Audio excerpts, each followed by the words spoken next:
Hello, bienvenue dans cette vidéo de la pathologie du moi et aujourd'hui je voudrais vous parler du stress et de l'angoisse. Alors pourquoi je voulais vous parler du stress et de l'angoisse? Parce que c'est en lien avec des pathologies particulières qui sont situées surtout sur la zone en lien avec le plexus solaire, c'est-à-dire tous les maux de ventre, de foie, la rate, le pancréas, la vésicule biliaire et une partie de l'estomac.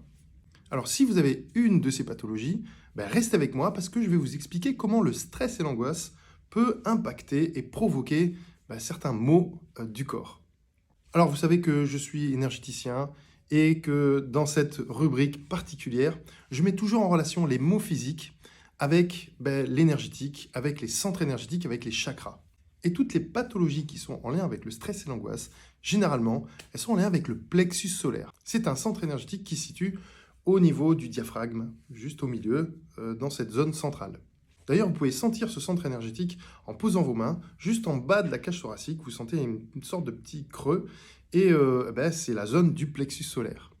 Le plexus solaire, c'est un chakra qui va gérer toute la partie mentale du corps. Je vous rappelle, le premier centre énergétique qui va gérer tout le corps, toutes les fonctions corporelles. Le deuxième centre énergétique au niveau du bassin va gérer les émotions. Et le troisième centre énergétique va gérer le mental, toutes les actions mentales. C'est-à-dire quand je me pose des questions vis-à-vis de ce que je suis, de ce qui va se passer, ou toutes les problématiques qu'il peut y avoir autour de ma vie. Alors le chakra du plexus solaire, il gère le stress, l'angoisse, comme je vous l'ai dit au-dessus, mais aussi donc tout ce qui est en lien avec les changements de vie, qu'ils soient positifs ou négatifs. Donc ça peut être des changements de vie positifs comme une promotion, comme un mariage, un déplacement, quelque chose de très positif, ou alors quelque chose de très négatif comme des décès, des procès, ou par exemple une perte d'emploi. Et donc tout ça, ça va impacter votre plexus solaire dans l'ensemble. Et donc si votre plexus solaire est impacté, c'est-à-dire au niveau énergétique, il y a des blocages qui se créent, les blocages peuvent engendrer aussi des pathologies physiques. Alors le chakra du plexus solaire, il a différentes valeurs comme l'image de soi. En fait, c'est un chakra très interne qui est vraiment à l'origine de la construction du soi, de sa personnalité. D'ailleurs, puisqu'il est en relation avec l'image de soi, mais aussi avec l'image que ont les autres de nous-mêmes. Donc il nous sert à nous étalonner et à trouver notre place, nous positionner dans la société, que ce soit dans la famille, que ce soit dans le monde. Donc c'est quelque chose de très large. Et c'est pour ça que c'est un chakra très important dans la gestion énergétique. C'est aussi le chakra de la confiance en soi, de l'affirmation de soi, dans le sens où on sait dire oui ou on sait dire non. On est capable de pouvoir se positionner.